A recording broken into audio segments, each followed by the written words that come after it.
자, 재무제표 종류 앞에서도 잠깐 설명했지만 이제부터 암기하셔야 됩니다.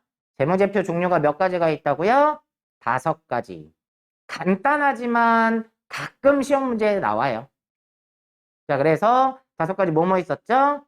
재무상태표, 손익계산서, 현금흐름표, 자본변동표, 주석이에요. 이렇게 5가지가 있는데 여러분들 교재에 보면 왼쪽에 기초의 재무상태 나와 있고 오른쪽에 기말의 재무상태가 나와 있죠? 근데 여러분들 재무상태표 작성할 때 기초 거는 작성 안 해요. 기초 거는 뭘 보면 알아요? 전년도 말께 이번 기초가 될 거 아니에요? 그러니까 기초를 따로 작성하진 않습니다. 자, 여기서 또 자격증 시험에 나오는 얘기. 재무상태표는 뭘 작성하는 거죠? 일정 시점에 재산 상태를 나타내는 거라고 그랬어요. 자, 거기에 일정 시점 동그라미 치세요. 자, 재무상태표는 일정 시점이지 일정 기간이 아니에요. 자, 2번에 보면 뭐 나와 있어요? 손익계산서 나와 있죠. 손익계산서는 뭘 작성하기로 했어요? 일정 기간의 경영성과. 자, 기간.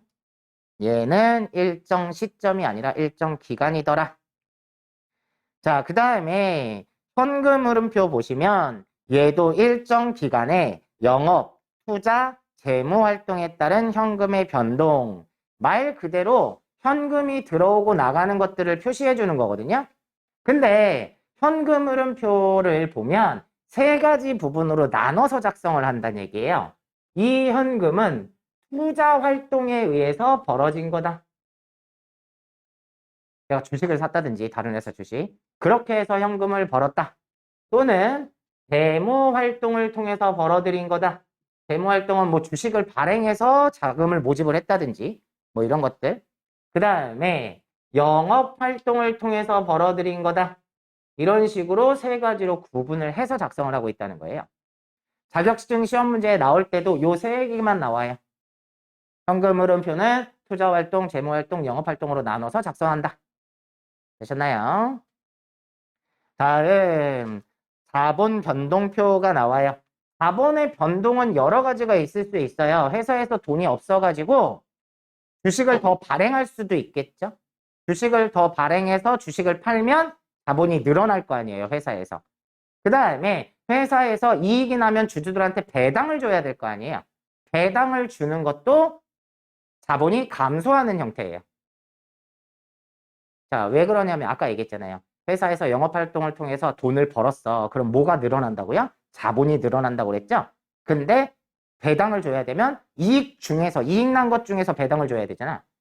그러면 이익 난 걸 자본에다 넣었었는데 다시 여기에서 이익을 나눠주게 되면 자본이 줄겠죠. 그래서 자본 변동표에는 주식에 발행했다든지 자본의 증감 변화를 써 넣는 거예요. 되셨나요? 자, 주석이라는 게 나오는데 주석은 여러분들 각주나 미주 이런 얘기 들어보셨나요? 각주, 미주 몰라요? 이렇게 제일 많이 보이는 데가 성경책에서 많이 보이죠? 성경책에서. 뭐 홍길동이다. 그러면 이 홍길동에 대해서 잘 모르는 사람들이 있을 거 아니에요? 그럼 여기에다가 이렇게 달아놓고 요 밑에다가 이 홍길동에 대한 설명을 해주는 거예요. 이걸 각주라고 해요. 주석이라고 얘기하는데 주석의 종류가 각주하고 미주가 있다는 거예요.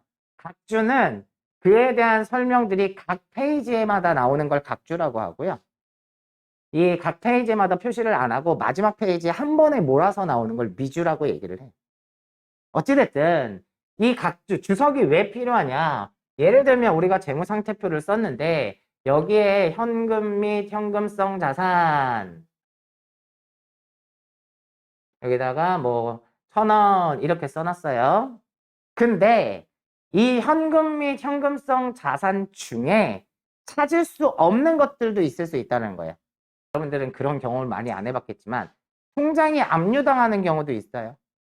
통장이 압류당하면 통장에 있는 돈을 못 꺼내요. 그러면 우리 회사에 통장에 있기는 한데 통장에 돈을 못 꺼내는 경우도 있을 수 있죠.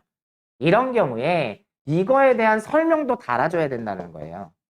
이렇게 숫자만 써놓다 보면 정확한 정보를 제공할 수 없으니까 여기에다가 이런 식으로 달아서 추가적인 설명을 해주게끔 그렇게 만들어 놓은 부분이 주석이라는 겁니다.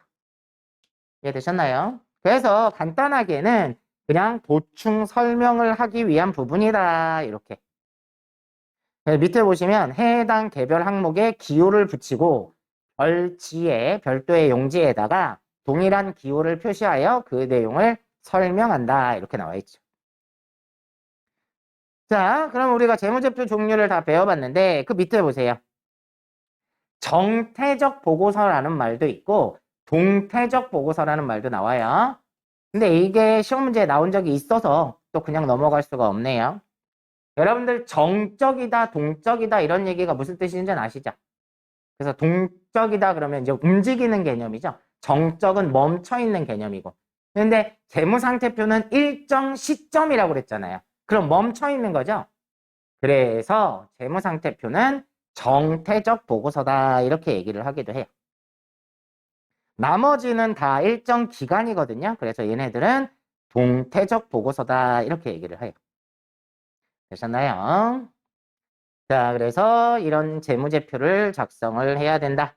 그럼 그 재무제표 안에는 뭐가 들어있냐? 자, 재무제표의 기본 요소. 그래서 재무상태표의 기본 요소는 뭐뭐뭐 들어가는 거라고 그랬죠? 자산, 부채, 자본이 들어가는 거예요. 근데 자산을 이제 사전적인 용어로 설명을 해주고 있어요. 자, 자산이란 과거의 거래나 사건의 결과로서 현재 기업에 의해 지배되고, 그러니까 통제하고 있으며 같은 뜻이에요. 지배된다, 통제하고 있다. 미래의 경제적 효익을 창출할 것으로 기대되는 자원을 자산이라고 얘기한다. 자, 이런 얘기를 해볼까요? 자, 여러분 여기 보세요. 자, 이거는 이 계산기는 우리 학원의 자산이에요. 맞죠? 왜 자산인 거죠? 과거에 샀든 주워왔든 얻었든 현재 학원에서 통제를 하고 있죠? 여러분이 이거 혹시라도 가져가면 저 신고할 거예요. 왜? 학원에서 통제하고 있으니까. 그리고 나중에 이거 팔면 돈 돼야 안 돼요? 돈 되겠죠? 다만 얼마라도. 뭐 10원이 됐든. 그리고 이걸 통해서 학원에서 나는 돈을 벌고 있는 거예요. 맞죠? 나는 이 계산기를 써서 여러분들한테 수업을 하고 있는 거잖아.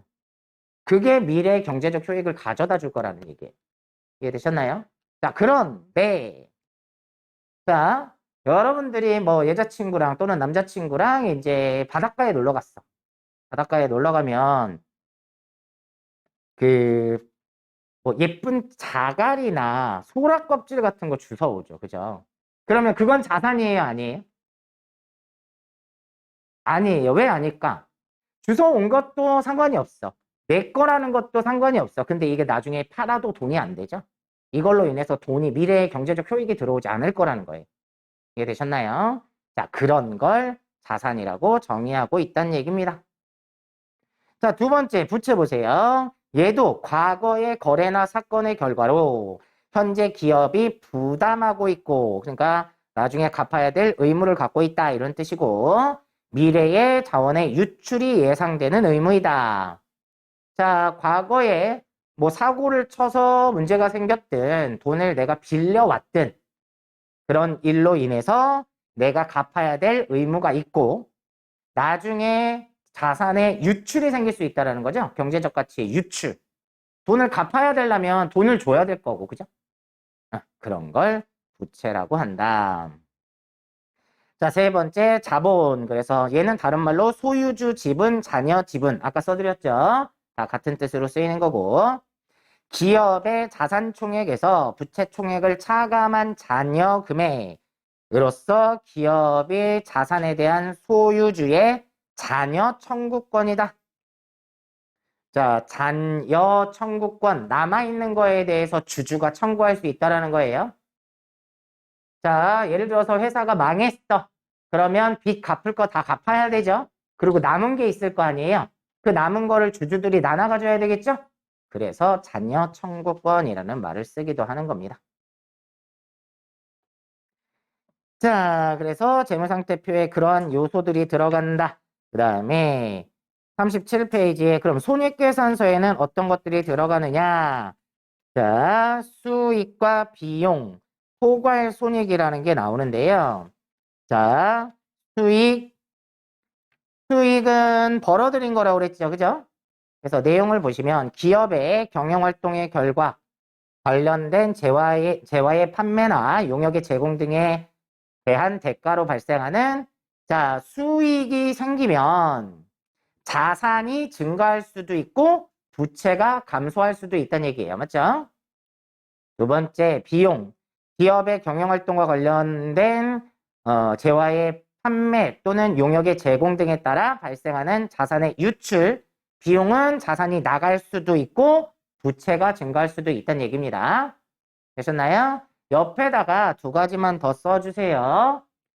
수익 옆에다가 차익이라는 거 하나 써주시고요. 비용 옆에다가 차손이라고 하나만 써주세요. 물론 수익 안에, 그러니까 계정 과목으로 따지면 수익 안에 차익이라는 것도 들어있고요. 비용 안에 차손이라는 것도 들어있어요. 근데 지금 여기에 설명을 보면 기업의 경영활동과 관련한 이렇게 나와 있죠. 관련된 것들은 수익과 비용으로 따져요. 근데 기업의 경영활동하고 관계없이 발생되는 것들이 있다는 거예요. 자, 예를 들어서 길거리 지나가다가 돈을 주웠어. 그건 차익이란 얘기예요. 길거리 금고에다 돈을 넣어놨는데 도난을 당했어. 그럼 차손이라는 거예요.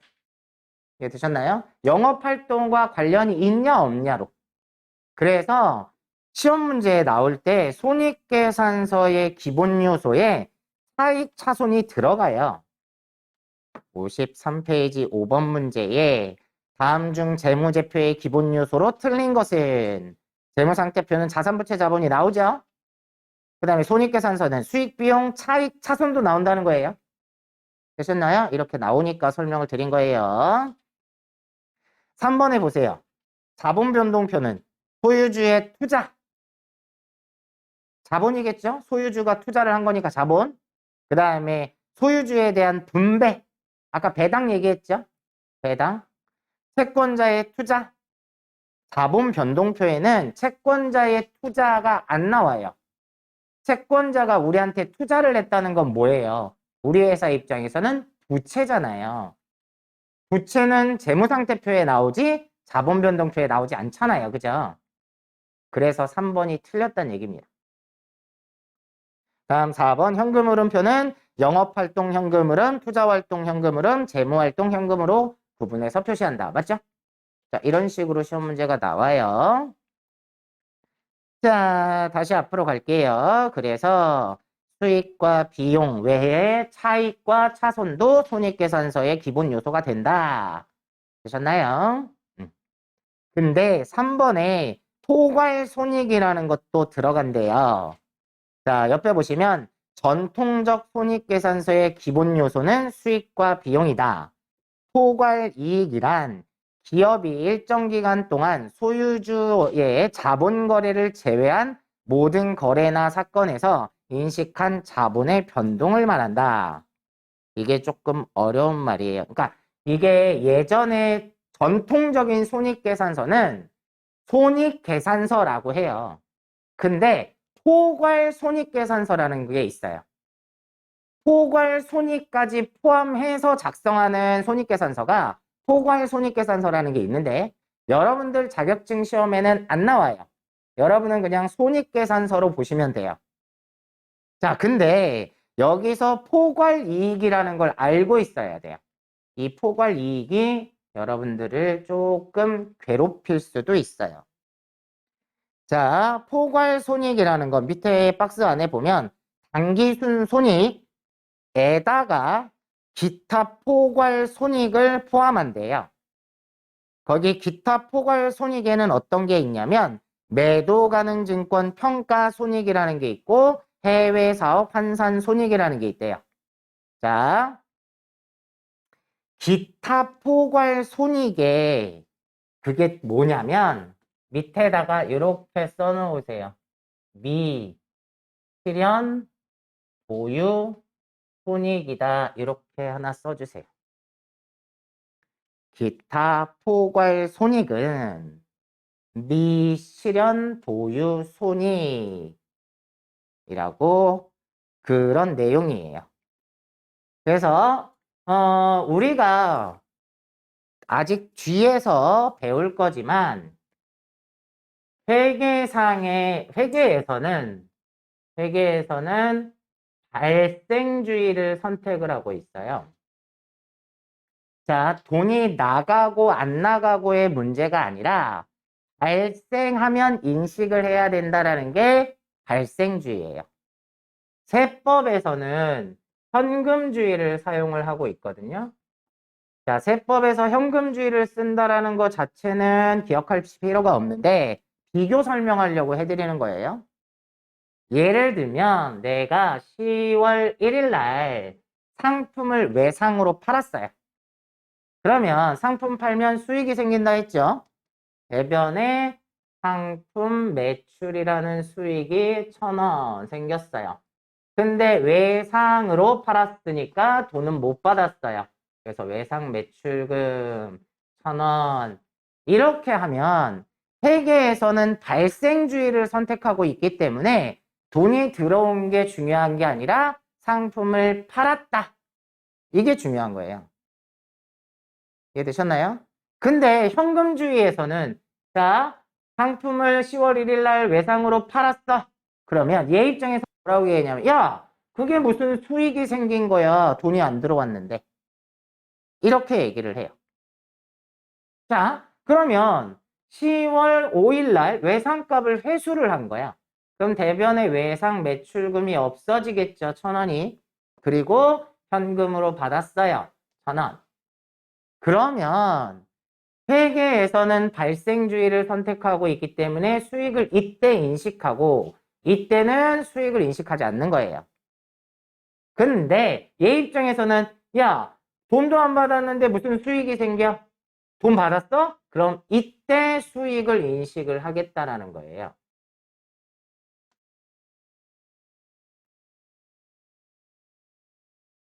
이해되셨나요? 이게 발생주의와 현금주의의 차이점이에요.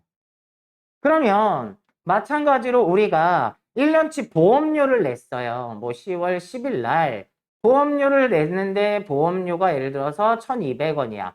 근데 돈이 없어가지고 아직 못 줬어. 그럼 미지급금 이렇게 하겠죠?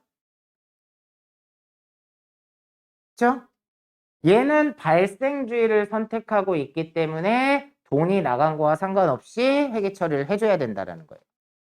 이해되셨나요? 그런데 비용에 대해서는 발생주의를 선택을 하는데 수익의 경우에는 발생주의와 실현주의를 같이 선택하고 있어요. 두 가지.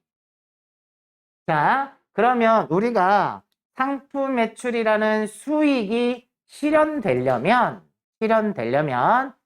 팔았다라는 기준이 잡혀야 돼요. 그러면 상품을 팔았다라는 기준이 여러 가지가 생겨요. 회사마다 기준이 좀 다를 수도 있어요. 우리 회사는 판매 기준이다. 그럼 판매했을 때 수익을 인식하는 거고, 우리 회사는 대금 회수 기준이다. 그러면 대금을 회수했을 때 벌었다라고 봐야 된다는 거예요. 그건 회사마다 좀 차이가 있어요. 되셨나요? 근데 우리가 주로 사용하게 되는 건 판매 기준이에요. 대부분 그렇게 쓸 거예요. 앞으로도. 그러면 상품을 판매했을 때 수익이 실현됐다라고 보는 거예요. 이해 되셨나요? 이게 실현주의예요. 자세한 거. 그러면 판매됐다라는 기준만 알면 돼요. 그건 나중에 뒤에서 할게요. 자, 중요한 건 자, 일단 여기선 이렇게 기억하세요. 상품이 판매가 되면 수익이 실현된다. 되셨나요? 근데 실현되지 않은 것들이 있을 수 있다는 얘기예요. 미실현, 실현되지 않은 보유 손익이 있다. 그래서 가장 대표적으로 여러분 이해를 시켜드릴게요. 미실현 보유 손익이 도대체 뭔가? 요거 이해를 좀 시켜드릴게요. 가장 간단한 방법이에요. 2015년 1월 1일 날 회사를 차리면서 건물을 하나 샀어요. 1억 주고. 그렇게 하고 나서 그냥 이 건물을 계속 사옥으로 사용을 하고 있었어요.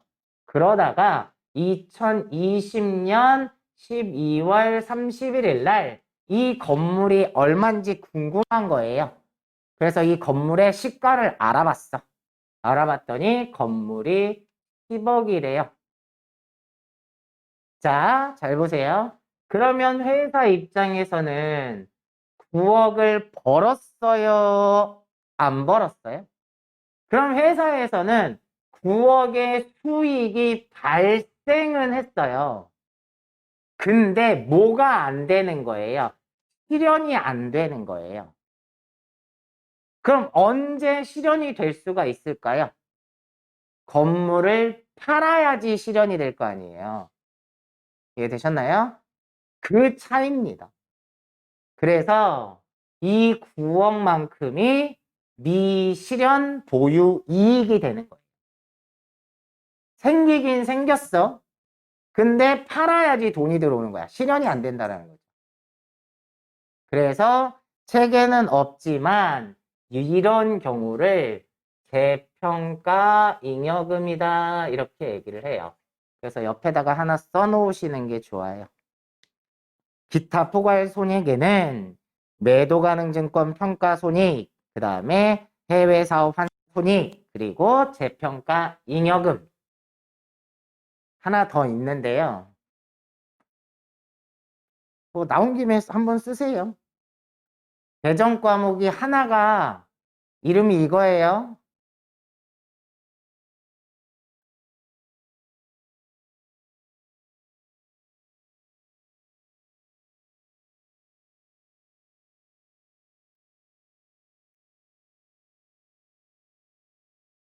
자, 이거예요. 현금 흐름, 위험 회피, 파생상품 평가 손익. 얘도 기타 포괄 손익에 해당한다는 거예요. 시험에 안 나올 것 같죠? 나와요.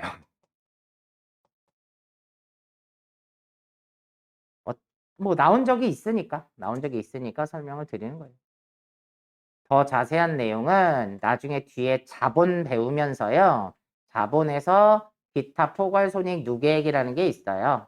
거기에서 조금 더 추가적인 설명을 하도록 할게요. 자, 나왔길래 한 번씩 써본 거예요. 종류는 기억을 좀 하셔야 돼요. 기타 포괄 손익에는 매도 가능 증권 평가 손익, 해외 사업 환산 손익, 재평가 잉여금, 현금 흐름 위험 회피, 파생 상품 평가 손익 이런 것들이 있다라는 거 정도는 알고 넘어가자는 겁니다. 그럼 미실현 보유 손익이 무슨 뜻인지 뜻은 이해가 되시나요, 이제? 발생은 했는데 실현되려면 처분을 해야지 실현이 되는 거예요. 되셨나요? 자, 그러면 회사의 입장에서는 원래 당기 순손익에다가 포괄 손익계산서를 작성한다고 하면 이 미실현 보유 손익도 포함시켜서 손익계산을 해줘라. 그게 포괄 손익계산서예요. 자, 근데 우리는 포괄 손익계산서를 작성하지는 않을 거니까 얘네가 뭐에 해당한다? 기타 포괄 손익에 해당한다라는 거 정도만 알고 계시면 돼요. 되셨나요? 밑에 3번에 보시면 현금 흐름표의 기본 요소가 나와 있는데 그냥 그렇게만 보세요. 영업활동에 의한 현금 흐름, 투자활동에 의한 현금 흐름, 재무활동에 의한 현금으로 구분해서 표시해주고 있다 정도만 알고 계시면 됩니다. 다음 자본변동표의 기본 요소, 그래서 소유주, 주주의 투자. 주주들이 투자를 하면 회사의 자본이 늘어나는 거잖아요. 그죠? 자, 그런 거라든지. 그 다음에 2번에 소유주, 주주에 대한 분배, 우리가 배당이라는 걸 하게 돼요. 배당을 하게 되면 자본이 줄어드는 겁니다. 그래서 자본 변동표의 기본 요소는 이렇게 두 가지로 구분하고 있다. 이런 뜻입니다. 되셨으면 넘어가셔서 재무제표의 요소의 측정이라는 게 나오는데 이건 그냥 용어를 좀 기억하시는 측면으로 보면 될 것 같아요. 첫 번째 측정 기준에 첫 번째 나오는 게 역사적 원가라는 게 있죠. 자, 역사적 원가란 취득 당시에 취득의 대가로 지급한 금액을 얘기를 해요. 자, 그래서 이거는 나중에 이런 게 있어요. 여기 잠깐 보세요. 자, 내가 회사를 2015년에 차리면서 건물을 1억 주고 샀단 말이에요. 그러면 이거를 2020년 12월 31일에 건물을 쓸 때도 1억으로 쓸 거냐? 아니면 현재 10억으로 올랐으니까 10억으로 쓸 거냐? 표시하는 방식이 달라요. 그러니까 회사마다 차이가 있을 수 있어요. 어떤 회사는 역사적 원가로 표시하는 회사도 있고 시가로 표시하는 회사도 있다라는 거예요. 이해되셨나요? 그랬을 때 이날 재무제표에 건물을 써넣으면서 1억 취득한 당시의 금액을 쓰는 건 이게 역사적 원가법이라는 거예요. 되셨나요? 그 다음에 10억으로 쓰는 건 재평가법이라고 있어요. 자산의 재평가. 그래서 용어로 기억을 하셔야 될 게 지금 용어 설명을 드리는 거예요.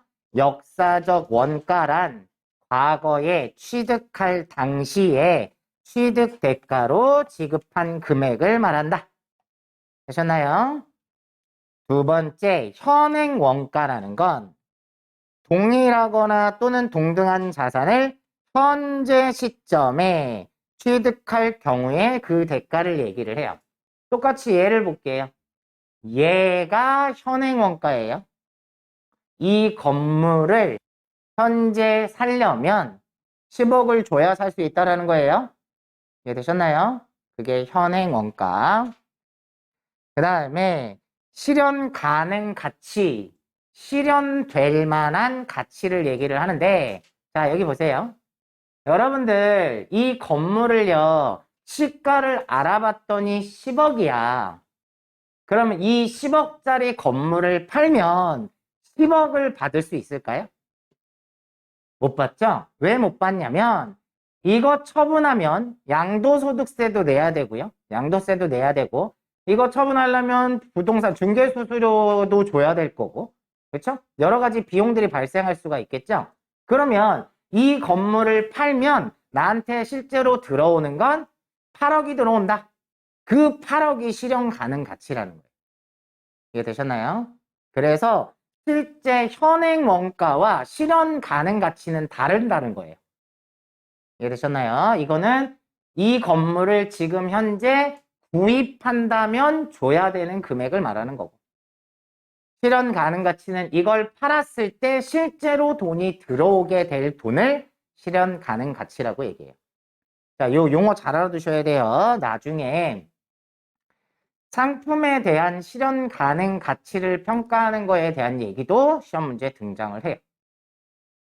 자, 내가 예를 들면 상품을 내가 10,000원 주고 샀어요. 근데 이거를 팔려면 여러 가지 비용들이 발생할 수 있다라는 거예요. 그래서 추정되는 판매비를 빼면 실현 가능 가치가 나오게 돼요. 자, 요 내용이 시험 문제에 등장하는 얘기입니다. 자, 10,000원짜리 상품인데 내가 이걸 판매를 하려면 뭐 직원들 월급도 줘야 되고 차량 유지비도 있어야 되고 여러 가지 비용들이 2,000원이 발생하더란 말이에요. 그럼 실현 가능 가치는 얼마만? 8,000원만 들어온다. 이런 식의 문제들이 등장하기도 하니까 실현 가능 가치라는 것 알아두세요. 자, 또 하나 마지막 4번에 보시면 현재 가치라는 게 있어요. 자, 현재 이 자산이, 어떠한 자산이 미래의 현금 유입액의 현재 할인 가치로 평가하는 걸 현재 가치라고 얘기 나와 있는데 말이 어렵죠. 무슨 말인지 저도 어려워요. 자, 쉽게 설명드릴까요? 여러분들이 100만 원을 은행에다가 정기예금을 가입을 해놨어요.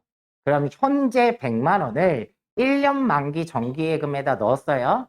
그럼 1년 후에 예를 들어서 연 2%라고 가정을 하면 연 2%라고 가정하면 1년 후에 내가 받을 수 있는 돈은 얼마예요? 그렇죠. 102만 원이죠. 그러면 그게 현재 자산에 대한 미래 가치라고 얘기를 해요. 반대로 얘기하면 이 예금을 1년 후에 102만 원을 받을 수 있죠? 그거는 현재 가치로 얼마라는 얘기예요? 100만 원이라는 얘기예요. 이해되셨나요? 딱 그 얘기예요. 더 이상 고민할 필요도 없어요. 근데 나중에 이게 사채를 발행할 때 이런 차이가 좀 나오기는 하는데 그렇게만 지금은 이해를 하세요. 그거에 대한 설명이 39페이지에 나와 있어요. 일시금의 미래가치라는 게 나와 있고 일시금의 현재가치가 나와 있어요. 그래서 일시금의 미래가치는 거기 10만 원을 5% 이자로 넣으면 1년 후에는 10만 5천 원이 되는 거고 2년 후에는 복리로 계산하니까 11만 250원이 된다는 거예요. 그러면 현재 100만 원에 2년 후에 미래가치는 얼마가 된다는 거예요? 11만 250원이 된다는 얘기예요. 되셨나요? 그럼 반대로 밑에 보세요. 일시금의 현재 가치는 자, 2년 후에 11만 250원은 현재 100만 원이라는 얘기예요. 되셨나요? 그렇게만 기억을 하시고 뭐 크게 중요한 부분은 아니에요. 자, 그 용어 정도만 기억을 하시면 됩니다. 되셨나요? 자, 그러면 이제 좀 더 세부적으로 자, 넘어가 보세요. 40페이지 넘어가 보시면 자, 우리는 이해관계자들에게 재무제표를 제공해야 된다고 그랬어요. 자, 근데 재무제표를 작성을 하면서 이런 건 좀 지켜주세요 라는 게 일반 원칙이에요. 자, 재무제표를 작성하면서 일반 원칙을 지켜달라. 첫 번째, 재무제표에 대한 작성과 표시에 대한 책임은 누가 지는 거죠? 경영자가 지는 거예요. 회계 담당자가 뭐 아는 게 있다고, 그죠? 시키는 대로밖에 안 하잖아, 회계 담당자는. 그래서 자, 재무제표의 작성과 표시에 대한 책임은 경영자에게 있다. 54페이지 11번 문제 잠깐 봐주세요. 54페이지 11번에 보기 2번에 보시면 재무제표의 작성과 표시에 대한 책임은 회계 담당자에게 있다. 이러면 틀린 말이죠? 그런 식으로도 시험 문제 나온다는 얘기예요. 그래서 재무제표의 작성과 표시에 대한 책임은 경영자에게 있다라는 거 한번 봐두시고 두 번째, 계속 기업의 원칙이 있다는 거예요. 자, 내용 한번 보시면 경영자는 재무제표를 작성 시 기업의 존속 가능성을 평가하고 계속 기업을 전제로 재무제표를 작성해야 된다. 이거를 계속 기업의 가정이라는 말을 쓰기도 해요. 무슨 얘기냐? 여러분들 회사를 차려가지고 1년만 운영하고 접을 거라고 하면 재무제표를 작성할 필요가 없어요. 그러니까 회사는 특별한 일이 있지 않은 이상 계속적으로 운영을 할 것이다 라는 전제하에 재무제표를 작성한다라는 거예요. 이게 되셨나요? 자, 그게 계속 기업의 가정이라는 겁니다. 자, 그 다음에 이러한 전제를 걸고 재무제표를 작성한다라는 거고 3번에 중요성과 통합표시. 자, 중요한 항목은 재무제표의 본문이나 주석의 그 내용을 가장 잘 나타낼 수 있도록 구분 표시하며 중요하지 않은 항목은 성격이나 기능이 유사한 항목과 통합하여 표시할 수 있다. 자, 재무제표 동문에는 통합 표시하여 표시한 항목이라 할지라도 주석에는 이를 구분하여 표시할 만큼 중요한 항목인 경우에 주석으로 기재한다. 자, 뭐 말이 길은데 이렇게 기억하세요. 중요하지 않으면 통합 표시하면 돼요. 중요하면 구분 표시하면 되고요. 더 중요하면 주석으로 표시해주면 됩니다. 되셨나요? 설명이 많이 긴데 그렇게 기억을 하시면 될 것 같아요. 자, 다음 공시 보고하는 거죠. 다른 사람들이 볼 수 있도록 공시해 줄 때는 첫 번째 비교 정보라고 나와 있어요. 그래서 계량 정보에 대해서는 기간별 비교 가능성을 높이기 위해 전기와 비교하는 방식으로 작성해야 된다. 여러분들 그 공시되어 있는 재무제표를 보면요. 일반적으로 이렇게 나눠서 여기에는 단기 거를 써주고요. 여기에는 전기 거를 써서 두 개를 같이 보여줘요. 왜? 지금 그 얘기예요. 비교 가능성을 높이기 위해서 이렇게 두 개를 같이 표시를 해줍니다. 되셨나요? 이게 계량 정보에 대한 얘기고, 비계량 정보는 계량할 수 없다는 얘기예요. 비계량 정보는. 그럼 단기 재무제표를 이해하는데 필요한 전기 재무제표의 비계량 정보를 비교해서 주석에다 써줘야 됩니다. 자, 그 다음에 항목의 표시와 분류의 계속성. 재무제표에 표시되는 항목은 매기 동일하게 작성해줘야 돼요. 이번 연도에는 소모품이라고 했다가 전년도에는 뭐 비품으로 했다가 이렇게 바꾸면 안 된다는 얘기예요. 당연히 같이 표시해 줘야 되고, 그 다음에 금액을 표시할 때 이용자들의 오해를 줄 염려가 없는 경우에는 금액을 1,000원이나 100만 원 단위 등으로 표시할 수 있다. 주로 이런 경우가 많아요. 여러분 아까 우리 앞에서 그 기본교재에서 재무상태표 보면 단위 여기에 원 이렇게 써놨었잖아요. 그죠? 기억나시나요? 보셨어요? 이렇게 써놓으면 원 단위까지 다 표시를 하는 거예요. 근데 만약에 3억을 표시를 해야 돼. 그러면 3억. 자, 그나마라도 좀 적긴 해요. 그러면 300억을 표시하려면 어떻게 해야 되죠? 자, 이렇게 재무제표의 숫자가 길어지다 보면 보기가 어렵죠. 그래서 이럴 때는 우리는 공을 3개 빼고 6개 빼고 표시할게. 그러면 여기에다가 단위를 100만 원 이렇게 표시를 해주면 돼요. 이해되셨나요? 그 얘기예요. 그래서 오해를 줄 염려가 없으면 1,000원 단위나 100만 원 단위로 표시할 수도 있다라는 얘기예요. 되셨죠? 자, 그래서 재무제표 작성 표시와 작성에 대한 일반 원칙은 이런 것들을 지켜줘야 됩니다. 이 뜻이에요. 자, 넘어가시면 5번에 재무자표를 작성하면서 이번엔 재무상태표 작성 기준이 나와요. 자, 그래서 재무상태표를 작성할 때는 이런 걸 꼭 지켜주세요 라는 거예요. 되셨나요? 자, 그러면 오른쪽 페이지에 재무상태표가 나와 있는데 자, 이 얘기를 잠깐 할게요. 앞에서 우리가 기본적으로 배울 때 여러분한테 재무상태표를 왼쪽에는 자산을 쓰고 오른쪽에는 부채를 쓰고 자본을 쓰라고 설명을 드렸잖아요. 이거는 여러분이 회계 기초를 배우면서 자산의 자기 자리와 부채의 자기 자리 이런 것들을 설명을 드리려고 이렇게 그려준 거예요. 여러분들이 실제로 이제 재무제표를 작성을 할 때는 이렇게 하지 않아요. 어떻게 작성하냐면 이렇게 길게 작성해서 위에서부터 아래로 순서대로 써줍니다. 그래서 자산을 먼저 다 써주고 자산은 다시 유동자산과 비유동자산으로 구분을 하죠.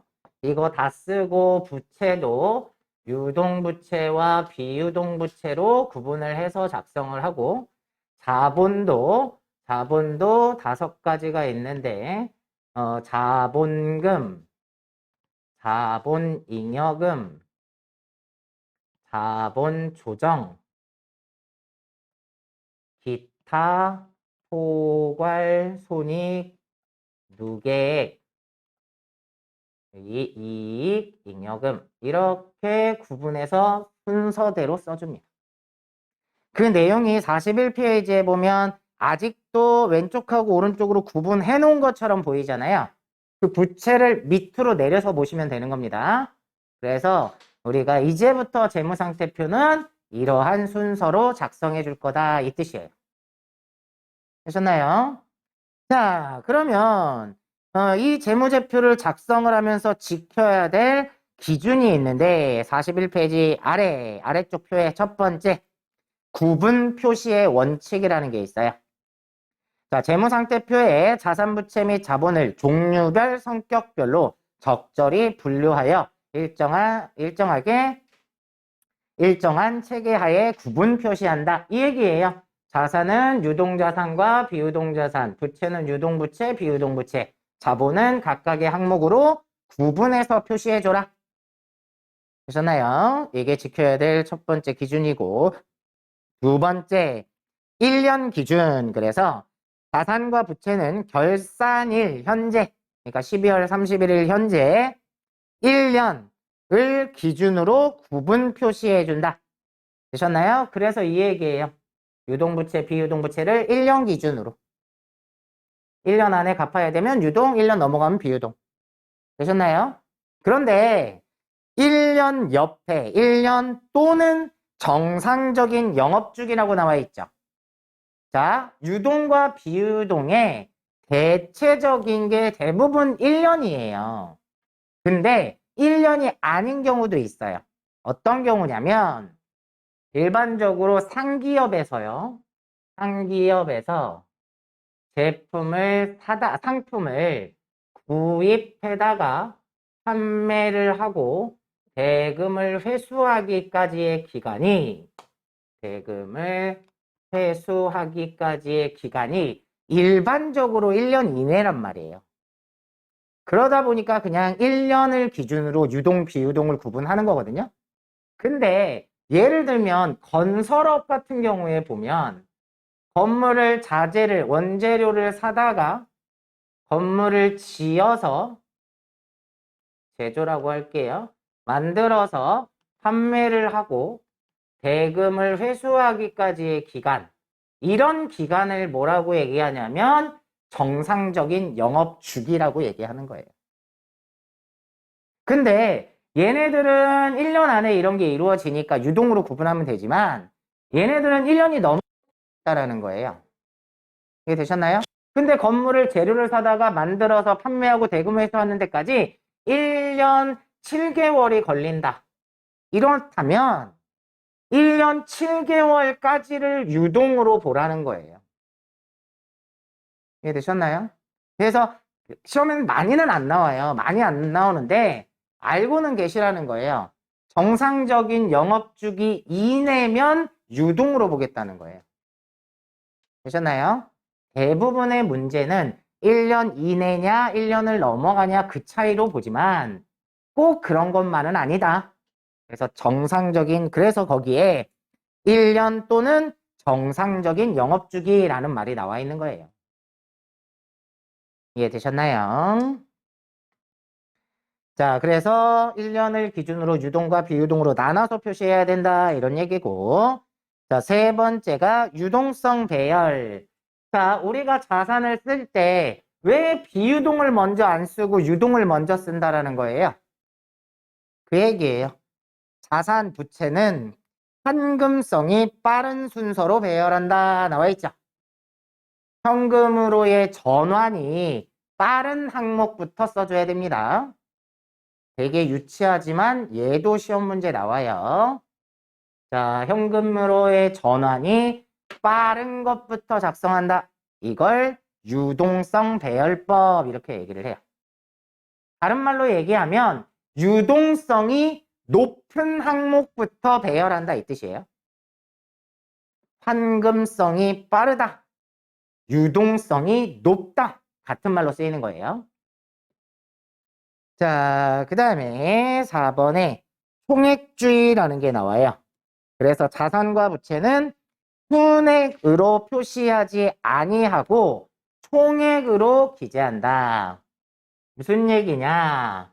여러분들 재무상태표에다가 내가 A라는 기업체하고 거래처하고 자주 거래가 있는 거예요.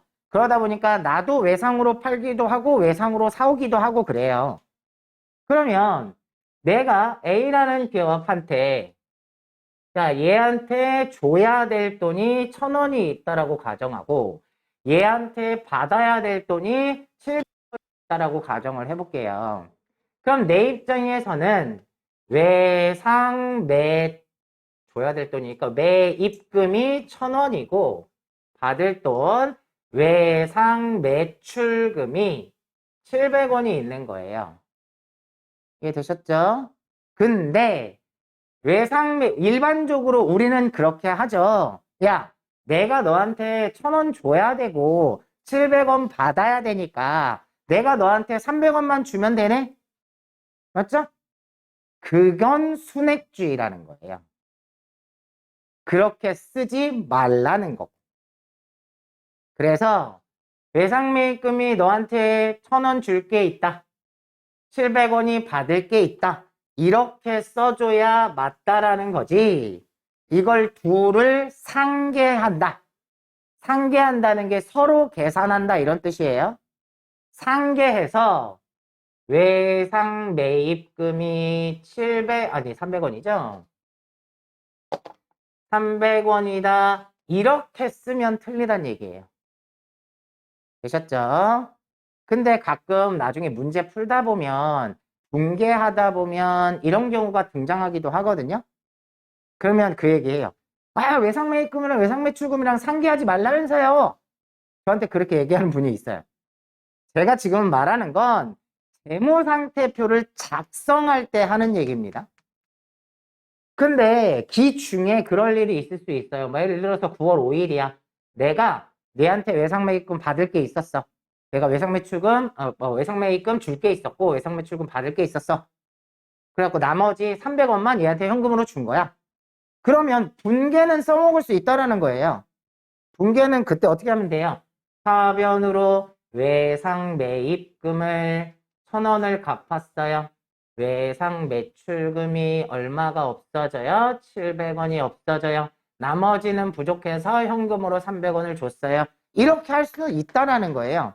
기중에. 근데 여기서 말하는 건 재무상태표 작성할 때 이렇게 하지 마세요 이 뜻이에요. 이해되시죠? 기중에는 이런 일이 벌어질 수 있어요. 다음 5번이 잉여금 구분의 원칙이 있어요. 이건 여러분이 자본을 좀 배우셔야 되는데 여기 보면 자본잉여금이라는 게 있고요. 자본 항목에 이익잉여금이라는 게 있어요. 자, 요 두 가지를 혼동해서 표시하지 말아라 이 뜻이에요. 간단히 설명드리면 자본잉여금은 주주와의 거래에서 남은 돈이에요. 이익잉여금은요, 영업활동을 통해서 남은 돈이에요. 그러니까 돈을 버는 방식이 좀 차이가 있죠? 얘는 영업해서 돈을 번 거고, 얘는 주주와의 거래에서 남은 돈이에요. 돈을 번 거. 자, 그러니까 얘랑은 성격이 다르니까 따로 구분해서 표시해라 이 뜻이에요. 되셨나요? 자세한 내용은 좀 더 배워야 돼요. 여러분이 자본을 배워야 되니까. 지금 여기서는 잉여금을 구분해서 표시해야 된다. 이 정도만 알고 계시면 돼요. 자, 6번의 미결산 항목 및 비망 계정 등 그 내용을 나타내는 적절한 계정 과목으로 표시하고 재무제표상 표시해서는 안 된다. 그래서 비망 계정이라는 건 확정이 안 됐을 때 얘기는 하는 거거든요. 그래서 비망 계정에 보면 가수금, 가지급금이라는 게 있어요. 자, 이게 무슨 얘기냐?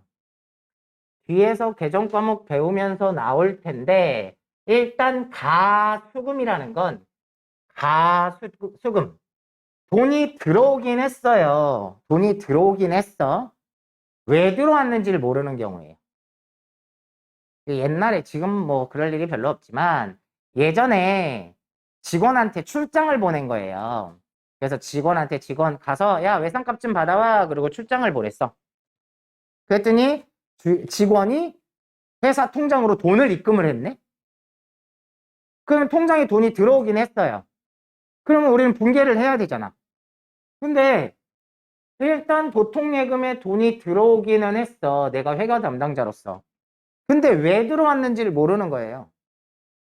언제 알게 돼? 그 직원이 와서 나한테 그거 통장에 돈 들어온 거 뭐야? 라고 알려줘야 알게 되죠? 지금 또 얘기하면 웃기죠. 그걸 왜 몰라? 돈 입금하고 전화 오면 되잖아. 이러잖아요. 옛날에는 안 그랬다는 거예요. 옛날에는. 그러니까 그때까지는 직원이 올 때까지는 원인을 모르잖아. 그러니까 일시적으로 가수금이라고 해놨다가 이 직원이 온 거야. 직원이 와서 저번에 그 통장으로 넣은 거 그거 외상값 받은 거야. 알려주는 거예요. 그러면 하변에 가수금을 정리를 해주고 대변에 외상값 받은 거니까 외상 매출금이 없어지면 된다. 이렇게 해주거든요. 근데 12월 31일이 됐는데 결산을 해야 되는데 직원이 안 온 거야. 그러면 이 가수금을 그냥 두면 안 된다는 거예요. 다르게 얘기하면 이 가수금은 재무상태표에 표시하면 안 된다는 거예요. 그러니까 적절한 계정 과목으로 대체해줘야 되는 거예요. 이해되셨나요? 자, 그럼 반대로 가지급금이라는 게 있어요. 요건 또 가수금에 반대되는 개념인데, 자, 여러분들 그 회사에 근무를 하면서 가끔 출장 갈 일이 있어요. 그러면 회사에서 야 출장 좀 갔다 와. 뭐 예를 들어서 부산 좀 갔다 와. 부산 거래처 좀 갔다 와. 내가 부산 갈 돈이 어딨어. 그래서 직원한테 나 돈 없는데 그랬어요. 그럼 알았어. 너 출장비 일단 줄 테니까 이거 가지고 갔다 와. 그래서 출장비를 먼저 줘요. 근데 출장비를 주긴 했는데 돈이 나가긴 했어. 근데 얘가 갔다 와봐야 어디다 썼는지 알죠? 그렇죠? 그러면 얘가 아직 어디다 썼는지 확정이 안 된 거예요. 그동안 일시적으로 처리하는 게 뭐라는 거예요? 다 지급금이에요. 그래서 직원한테 예를 들어서 뭐 10월 1일 날 직원한테 출장 갔다 와.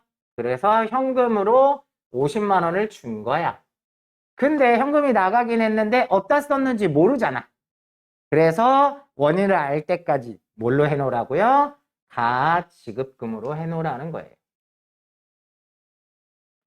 되셨나요? 그러면 얘가 10월 뭐 출장을 갔다가 3일 날 왔어. 그 출장비 50만 원 준 거 어디다 썼니? 물어봤더니 가서 밥 먹고 잠자고 뭐하고 썼어. 그러면 이제 원인을 알게 됐으니까 대변으로 가지급금을 없애주고 얘가 출장에 가갖고 이것저것 쓴 거 우리 출장 가서 쓴 돈은 여비 교통비로 하기로 했어요. 47만 원을 썼네. 그러면 난 50만 원 줬는데 47만 원 썼으니까 3만 원 돌려받아야 되겠죠? 그래서 현금으로 3만 원을 돌려받았어. 이런 식으로 회계 처리해주면 돼요. 그런데 얘가 출장을 보냈는데 결산일까지 안 온 거야. 그러면 이거 가지급금으로 두면 안 된다는 얘기예요.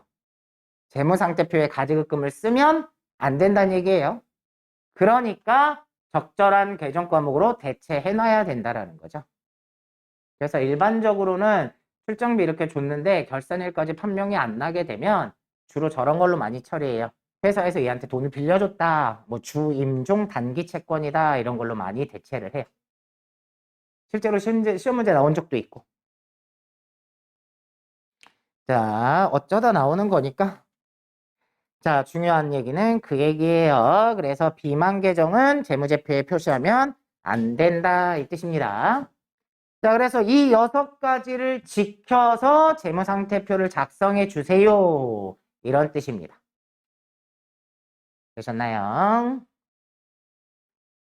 자, 넘어가시면 이제 또 손익계산서를 작성하면서 이런 걸 지켜주세요 라는 게 있는데, 자, 우리 아까 재무상태표처럼 우리 손익계산서 예전에 좀 배울 때 기초에서는 오른쪽 왼쪽 그러니까 차변 대변으로 나눠가지고 대변에는 수익을 쓰고 차변에는 비용을 쓰라고 했잖아요. 그죠?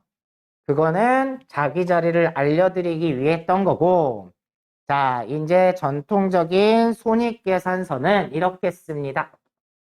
자, 매출액에서 매출 원가를 빼면 매출 총이익이 나와요. 여기에서 이걸 팔기 위해서 영업활동을 해야 되잖아요. 그죠?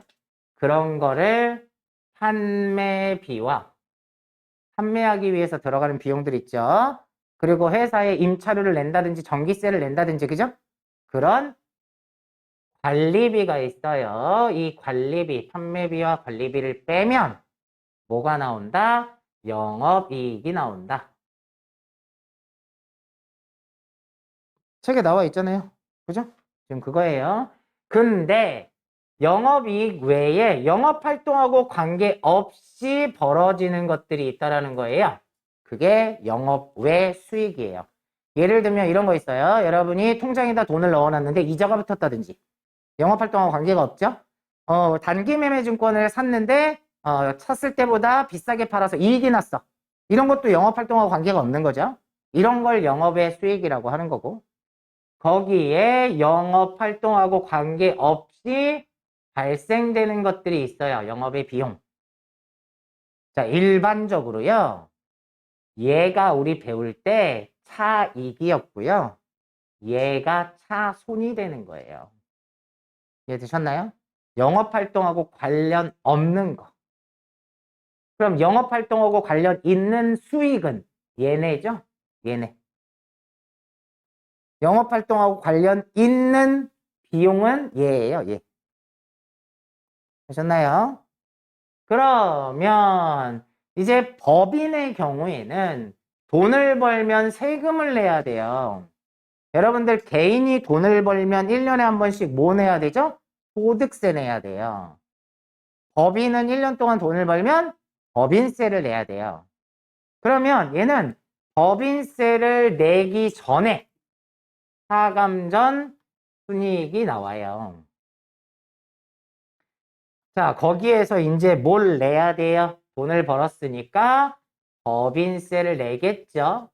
요걸 내고 나면 뭐가 돼요? 이게 이제 당기에 순수하게 벌어들인 이익이더라. 이렇게 얘기를 합니다.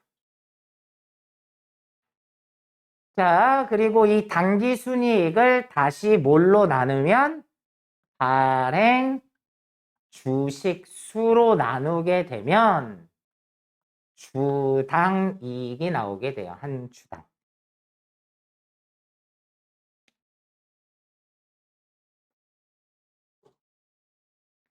자, 이 순서는 암기를 하시는 게 좋아요. 꼭 암기를 해야 되는 건 아닌데요. 왜냐면 여러분들 시험 볼 때 전산 프로그램을 이용한단 말이에요. 그러니까 이 안에 열어보면 손익계산서가 이 순서대로 들어가 있는 걸 볼 수 있어요. 그러니까 하나의 팁을 전달을 해드리면 이론 문제 풀 때 그런 문제가 나와요. 실제 문제를 볼까요? 어떤 문제가 나오냐면, 자, 거기 55페이지에 주관식 2번 문제 보면, 주관식 2번, 미리 말씀드리는데, 이론 문제는 다 객관식이에요. 근데 얘네가 객관식 문제를 주관식으로 변형을 해서 이렇게 만들어낸 문제예요. 그러니까 실제 문제에서는 객관식만 나와요. 그러면 2번 보세요. 다음 자료를 이용하여 영업이익을 계산하면 얼마인가 그랬어요. 그럼 여러분이 이 공식을 암기를 못하면 영업이익을 계산을 못해요. 하셨나요? 그러니까 암기를 하셔야 되는데 실기 프로그램 안에서 손익계산서를 열어볼 수가 있거든요. 그럼 손익계산서를 열면 이 순서대로 되어 있어요. 그러면 여러분이 어떻게 하면 돼? 그거 보고 계산해도 돼요. 그런 팁이 있기는 한데 웬만하면 암기를 하시는 게 더 유리하다라는 거죠. 자, 여기까지는 실제적으로 우리의 영업활동과 관련된 부분이고요. 여기는 영업활동 이외라고 보면 되겠죠.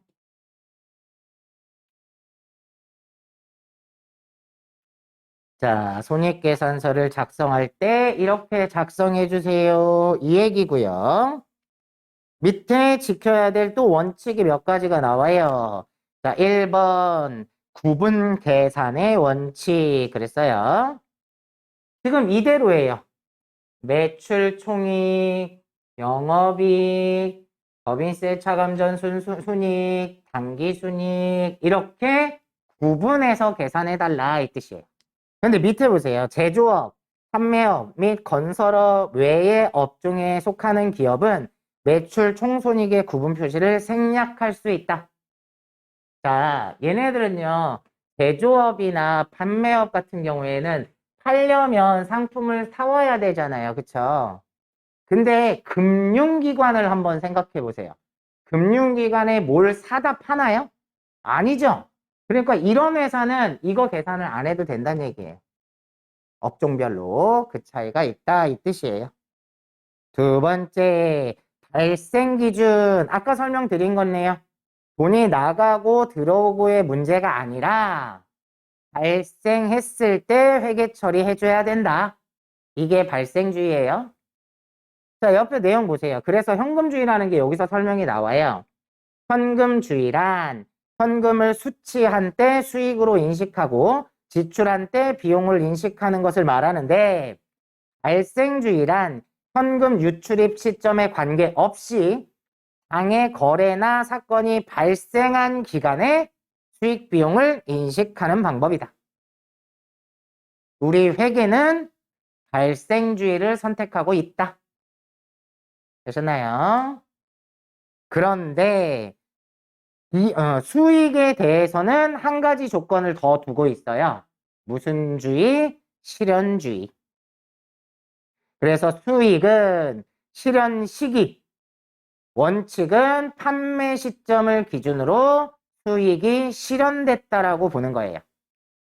판매했을 때. 그게 왜 그러냐면, 자, 상품을 팔면 밑에 수익은 1번. 경제적 효입의 유입 가능성이 매우 높고 그 효익을 신뢰성 있게 측정할 수 있을 때 수익을 인식하는 것을 의미한다. 대충 이 뜻 이해가 되시나요? 팔면 경제적 효익의 유입 가능성이 매우 높은 거예요. 반대로 얘기하면 자, 현금이 들어올 거예요. 경제적 효익의 유입 가능성이 없으면 팔겠어요? 여러분 같으면? 얘는 이거 막 먹튀 할 것 같아. 그럼 팔겠냐고요? 안 팔겠죠. 반대로 얘기하면. 이해되시죠? 그럼 판매하는 순간에 경제적 효익의 유입 가능성이 매우 높다라고 보는 거고, 그 다음에 그 효익이 신뢰성 있게 측정이 될 수 있어야 된다는 거예요. 이걸 팔면 얼마를 받을 것이다 라는 걸 알죠? 하는 순간 알게 되잖아요. 이해되셨나요? 이랬을 때, 이 조건을 만족했을 때 실현됐다라고 보는 거예요. 이해되셨나요? 요 말이 조금 어려워요. 실현된다라는 말이. 자, 그래서 수익에 대해서는 실현주의로 작성을 해줘야 된다 이 얘기입니다. 다음 4번에 보시면 비용은 관련 수익이 인식된 기간에 인식한다. 즉 비용은 수익을 창출하기 위하여 발생된 비용을 관련된 수익이 인식된 기간에 대응시켜야 된다는 원칙이다. 자, 보세요. 여기 보세요. 매출이라는 수익을 인식하려면 그에 대응되는 매출 원가가 따라와야 돼요. 이해되셨나요? 지금 이 얘기를 하는 거예요. 이 수익에 매출액이라는 수익에는 매출 원가라는 비용이 대응돼야 되는 거예요. 되셨나요? 이게 수익 비용 대응의 원칙이에요. 자, 다른 얘기로 하나 할까요? 여러분들 어제 우리 결산 정리분계 하면서 얘가 올해치 수익이에요, 올해치 비용이에요, 올해치 아니에요, 이런 얘기 했죠. 그죠? 그러면 보험료를 1년치를 보험료를 냈는데 결산일이 돼서 보니까 올해치 비용이 보험료가 아니라서 뺐었죠. 왜 빼는 거예요? 그쵸? 올해치가 아니야. 왜 올해치가 아니야? 올해치 수익에 기여를 하지 않았다는 얘기예요. 수익 비용 대응의 원칙 때문에 올해치 비용이 아닌 애를 내년으로 보내는 거예요. 이해되시나요? 어제 했던 내용이 그 얘기예요. 그래서 수익 비용 대응의 원칙. 올해 수익을 창출하는데 관련된 비용만 비용으로 인식해야지 내년치까지 올해 걸로 인식하면 안 되잖아요. 그쵸? 자, 그 얘기를 하는 거고. 다음 5번의 총액주의는 마찬가지예요. 수익과 비용을 총액으로 기재해야 된다. 대표적으로 회사 은행에다 통장에다 돈을 넣어놨더니 이자 수익이 발생한 거예요. 근데 내가 은행에서 돈을 빌려 쓴 게 있어가지고 이자 비용을 준 거야. 그러면 이자 수익 따로 이자 비용 따로 써야지. 아까 우리 예상매입금 예상매출금 얘기하듯이 상계에서 표시하면 안 된다는 얘기예요. 되셨나요? 그래서 총액주의로 작성을 해줘야 된다 이 얘기입니다. 그래서 손익계산서를 작성하면서 이런 것들을 좀 이런 것들을 지켜서 작성해 주세요 이런 뜻입니다. 자, 그러면 계속 진행을 할까요? 넘어가셔서 43페이지에 7번 중간 재무제표. 자, 중간 재무제표란 중간기간, 그러니까 1년이 안 되는 중간기간 3개월 또는 6개월을 한 회계연도로 보고 작성한 재무제표를 말한다. 이거는 회사마다 차이가 있는데 어떤 회사는 3개월에 한 번씩 재무제표를 보고 공시하기도 하고 6개월에 한 번씩 공시하기도 하고 1년에 한 번 공시하기도 한다는 얘기예요. 근데 회사가 우리 회사 잘 나가요, 우리 회사 잘 벌어요 이런 것들을 자주 보여주고 싶으면 중간 재무제표를 보고를 하는 거예요. 꼭 해야 되는 건 아닌데 하고 싶으면 한다는 얘기예요. 그러면 어떤 회사들이냐, 우리 회사가 투자를 좀 받고 싶은 거야. 다른 사람들한테 주식을 더 사게끔 만들고 싶어. 그러면 재무제표를 자주 보여주는 게 유리하겠죠? 그래서 나중에 뒤에서 배우겠지만 적시성을 높이기 위해서 중간 재무제표를 작성하기도 합니다. 자, 그 적시성이라는 건 나중에 또 설명을 드리게 됐겠죠. 자, 종류는 재무상태표, 손익계산서, 현금흐름표, 자본변동표, 주석 뭐 다가 보고를 하는 거고요. 다음 2번에 작성기간 및 비교 형식.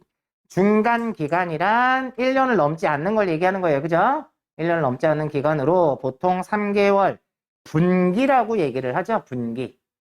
또는 6개월 반기가 대표적이나 그 밖의 기간도 가능하다.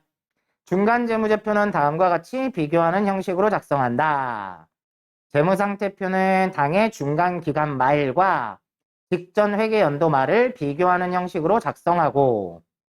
자, 우리가 재무상태표를 작성할 때 아까 얘기한 대로 앞쪽에다가 단기 거를 보여주고 여기에 전기 거를 보여준다고 했잖아요. 비교 형식으로 할 때. 그랬을 때 예를 들면 얘가 2019년 12월 31일 기준으로 작성이 돼 있겠죠. 그러면 올해 거 6개월치를 보여준다 그러면 언제로 써 있다는 거예요? 날짜가 6월 30일로 돼 있겠죠. 이해되시죠? 이렇게 비교해서 보여준다 이 뜻이에요. 그 다음에 손익계산서는 중간기간과 누적 중간기간을 직전 회계연도의 동일기간과 비교하는 형식으로 작성한다. 얘는 직전 회계연도의 동일기간하고 비교를 하는 방식이죠. 그러니까 예를 들어서 1월에서 6월이다. 그럼 얘도 1월에서 6월. 그렇게 작성을 해서 보여준다. 그런 뜻입니다.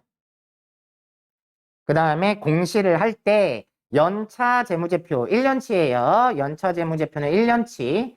연차 재무제표와 동일한 양식으로 작성함을 원칙으로 하나 다만 개정 과목 등은 대폭 요약하거나 일괄 표시할 수도 있다. 자, 이런 걸 중간에 보고하는 중간 재무제표라고 하고요.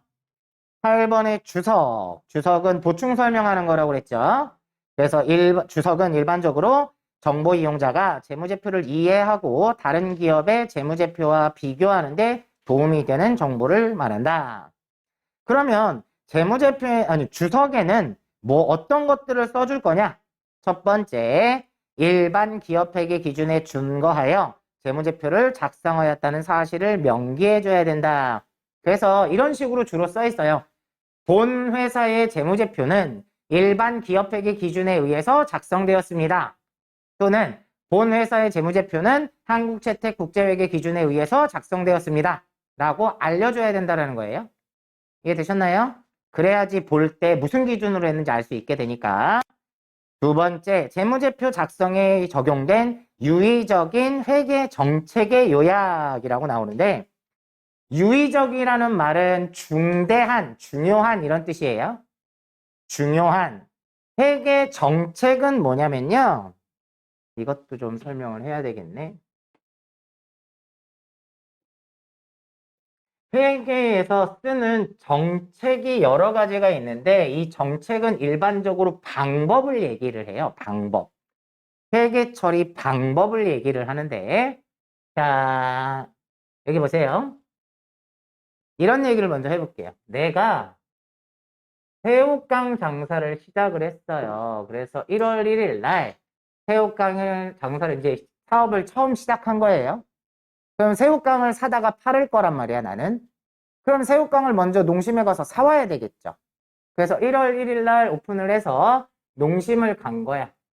농심이라는 회사에 가서 새우깡을 한 봉지에 얼마예요? 물어봤어요.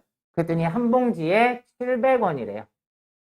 아, 그래요? 그러면 100봉지만 주세요. 그래서 100봉지를 7만 원 주고 사왔어. 자, 근데 아무리 봐도 이거 좀 부족할 것 같아. 장사가 잘 될 것 같으니까. 부족할 것 같으니까 1월 10일 날 또 갔어.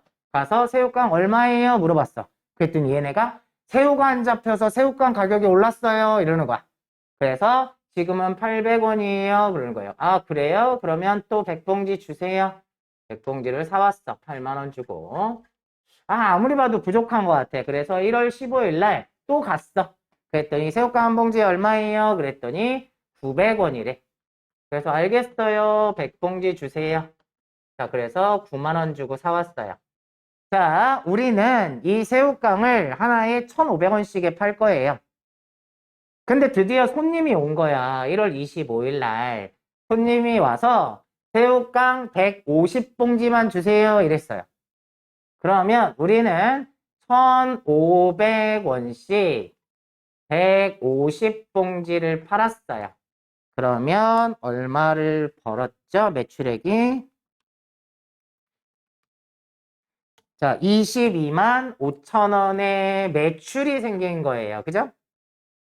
근데 내가 얼마를 벌었는지, 이익이 얼마인지 알고 싶으면 이 판 거, 150봉지를 얼마짜리를 팔았는지를 알아야 되잖아요. 그래야 이익이 얼마인지 나오죠. 그러면 여러분은 700원짜리를 팔았다고 볼 거예요? 800원짜리를 팔았다고 볼 거예요? 900원짜리를 팔았다고 볼 거예요? 모르죠? 그래서 회사에서는 방법을 정하고 있습니다. 우리 회사에서는 선입선출법을 사용하고 있어요 라고 하면 선입선출은 먼저 사온 걸 먼저 팔았다라고 가정하는 방식이에요. 그러면 우리 회사에서 선입선출법을 쓰고 있다고 하면 700원짜리 100봉지 하고 그럼 얼마요? 7만 원 하고 800원짜리 50봉을 파는 거예요. 맞나요? 선입선출법이라면 되셨나요? 그러면 얘가 얼마예요? 4만 원이죠?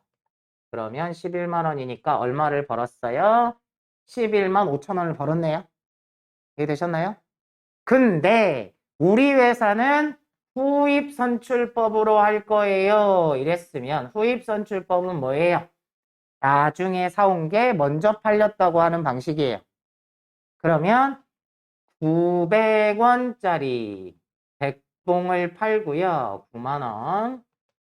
그 다음에 800원짜리 50봉을 팔았다고 보는 거예요. 그러면 매출 원가가 13만 원이 되죠? 그럼 9만 5천 원밖에 못 벌었네요. 그죠? 자, 이거는 회사에서 정해야 된다는 거예요. 자, 회사에서 우리는 선입선출법을 쓰고 있어요. 후입선출법을 쓰고 있어요. 자기네 업종에 맞게끔 선택을 해야 되거든요. 이게 회계 정책인 거예요. 이해되셨나요? 그러면 여러분이 보다시피 어떤 방식을 썼을 때 이익이 더 많이 나는지 파악이 되잖아요. 그죠? 그럼 이익은 중요한 요소죠? 그래서 우리 회사에서는 선입선출법을 사용하고 있어요 라고 써줘야 된다는 거예요. 이해되셨나요? 이게 회계 정책이라는 거예요. 뒤에 가면 회계 정책과 회계 추정으로 또 분류해서 설명을 드리긴 할 건데 여러분들이 기억을 할 때 이렇게 기억하는 게 편해요. 회계 처리 방법을 뭘로 하느냐 이게 정책이라고 보시면 돼요. 되셨나요? 다음 세 번째 재무제표 본문에 표시된 항목에 대한 보충 정보. 이게 아까 설명한 거예요. 별도로 계정 과목에다가 표시해 놓고 별지에다가 설명을 달아놓는 거. 보충 설명. 이게 주석이고. 그 다음에 기타 우발 상황. 우발 상황이 무슨 뜻이에요? 우발적이다. 이건 예측을 못하는 게 우발적인 거예요. 그래서 이 예측을 못할 만한 상황도 기타 발생할 수 있는 것들을 써주고 그 다음에 약정사항 등의 뭐 계량 정보와 비계량 정보 이런 것들을 써놓는다. 주석에다가 이런 것들을 쓴다 라는 거 정도를 기억을 해주시면 돼요. 되셨나요? 그래서 시험 문제 나오게 되면 나왔던 얘기로 보자면 1번이나 그 다음에 뭐 2번 이제 3번은 기본적인 주석에 대한 얘기니까 4번은 거의 나온 적이 없어요. 그러니까 이런 정도로 기억을 하시면 되겠습니다. 주석에다가는 이런 것들을 쓴다. 자, 그래서 우리가 재무제표를 먼저 배워봤고 넘어가시면 이제 회계의 기록이라는 게 나와요.